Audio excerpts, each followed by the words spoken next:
Lipas ng panahon, tila unti-unting nawawala ang pagkakakilanlan ng mga kabataang Pilipino sa kanilang sariling wika.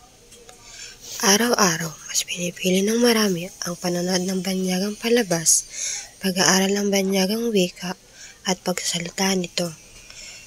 Ngunit, nasaan ang pagmamahal sa wikang Filipino?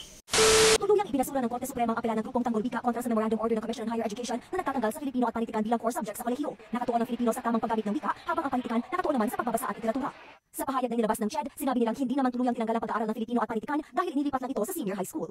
Ang utos ay para lamang daw sa general education curriculum sa kolehiyo.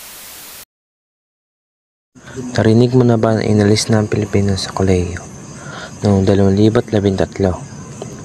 Ayon sa CMO of Seniors at Oo nga, pero buti na lang ibinalik ito noong 2013 sa ilalim ng CMO number 57 Series 2013. Hindi dapat mawala ang Filipino sa ating kurikulum. ang pagtanggal at pagbalik ng Pilipino ay subject ay patunay na tila unting-unting nawawala ng halaga ang ating wika.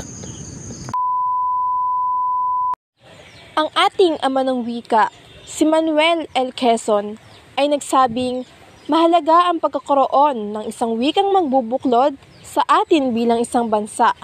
Ngunit, sa pagbaliwala natin sa wikang Filipino, hindi ba tila binabaliwala rin natin siya? Ang wika ay pagkakakilanlan, pagkakaisa, at pag-ibig sa bayan.